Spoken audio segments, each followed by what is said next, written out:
What's up, TPE fam? While we're waiting on the Daily Dose to get started, I just want to invite you guys to Leaders Square.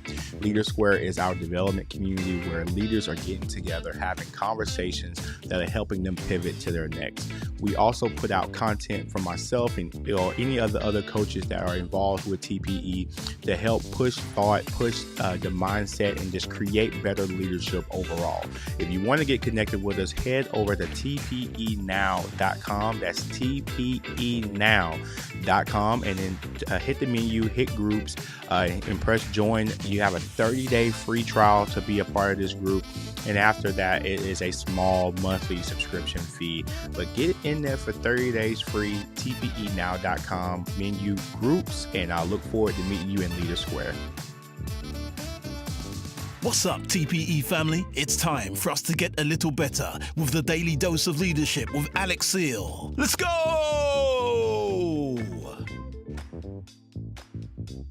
New TPE. What's up and what's happening, TPE fam? We're back with another episode of the Daily Dose, where the goal is to help you get better each and every day. My name is Alex Seal, and I help leaders every day get better, help leaders understand what their value and what their potential is through coaching, through mentorship, and just through sharing my own experiences through mediums like this and others. On today's Daily Dose, we're not going to have any different mindset. We're going to be focusing on employee training and development. As I mentioned in the previous Daily Dose, that we're going to be focusing on the QSR space. I really want to dedicate some time and some thought there in that area particularly. And these principles aren't exclusive to the QSR space. I also think that these things can be transferable into other industries, but this is going to be a conversation that's focused in the QSR space. Before I dive in, you can do me a huge favor, smash that subscribe button. If you're watching this on YouTube, like, share, comment. It definitely helps get this message out to as many people as possible. I would greatly appreciate it if you can help us out in that area and getting this message out to more and more folks. And so, again, today's topic is going to be employee training and development. And this is something that I feel like every QSR organization should really gravitate and grab hold onto, because when we select the right people and we have the right training programs in place, we give our organizations the best chance to succeed. We establish what we want culture to look like, what we want operational activities to look like when we have good training, when we have good onboarding, when we have good just processes that speak to developing people. We definitely can we can definitely see results that are favorable to the things we want in our organizations when we have solid systems in place. And so, number one, I want to talk about the onboarding process. What does new hire orientation look like for your organization? I know a lot of times, particularly now where there might be labor shortages and you're just trying to hire people into your business and get them going and get them working to fulfill some immediate needs. But I think it's important that you focus on having a consistent method in which you deliver your new hire orientation, because that really sets the tone for the highlights in the team member handbook, canvassing your team member handbook, canvassing important scheduling and break policies and just the different things that go into managing your business day in and day out. You really establish a baseline of what needs to happen from an accountability standpoint and just all kinds of things. And if you're not consistent in that area, it's kind of hard to hold people accountable for things that are supposed to happen when they don't happen. If you know for a fact that you have a orientation, because for us, for example, we have one person or two that handle orientation, and they consistently use the same slideshow deck to show, to go over, to talk through, to speak through just the different things that we are looking for in our employees when they first get on. And I can bet on that I know particular things are being covered in Canvas, and so we can immediately start holding our team members accountable for those things. And when we have a high level of accountability, there's a higher level of excellence, and so forth and so on. So number one, look at your new hire orientation. Is it consistent from new hire to new hire? Does the people who are facilitating it consistent in delivering the same information? Company culture. When you're onboarding a new employees, new team members, you want to be clear to make sure that the people who are interacting with them in the beginning 100% embody what that culture that you're looking for in your company and your organization. I think this is a very important culture. It's a differentiating factor, and I feel like in successful businesses and not. When you have strong workplace culture, you have a culture that's not really focused on short-term goals. You have a culture that's focused on long-term success. And when we're focused on long-term success, the short-term things become easy.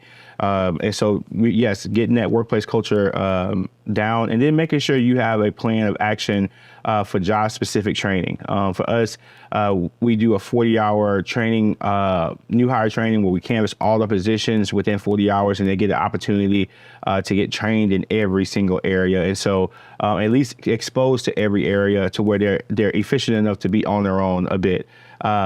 But then from there, we want to go from onboarding procedures. We want to talk about continuous training. You want to make sure you have some type of continuous training for those individuals who may have gravitated to certain positions easier than others during that first 40 hours. That continuous training gives the employees an opportunity to close the gaps between the areas where they have the deficiency in. And this is important for when you're talking about building a schedule. You know, when I've done schedule before in the past, I loved it when we had a very cross-trained team, because you can schedule whoever you want to, whenever you want to, because it was a talent contingent. A lot of times we find ourselves in a position where we're talent contingent, and we don't have people that can fill every position. So on some days, some of the management might be looking at you a little weird, because why would you schedule so many people who can't do this or who can't only do that? You know, and so you want to make sure that your continuous training protocols give you the opportunity to continue to be flexible, to continue to be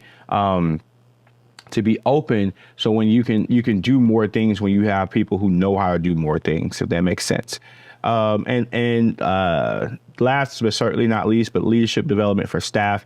I think that, you know, particularly for us at Chick-fil-A, we've done a great job for our restaurant system of continuously building our bench of leadership, continuously building up new leaders. Some might look at our organization and think that we have too many leaders, but I can say that I feel like you can never have too many leaders. It's about continuing to create opportunities for more people to grow, for more people to put their impact and input on the organization, and for more people to just again to continue to look at what we're doing and add their opinion and add value to the spaces that we're in. So I definitely think that making sure that you have a leadership pipeline, and just what is the hierarchy of leadership looks like. For our restaurant, we have, the entry level into leadership is becoming a trainer.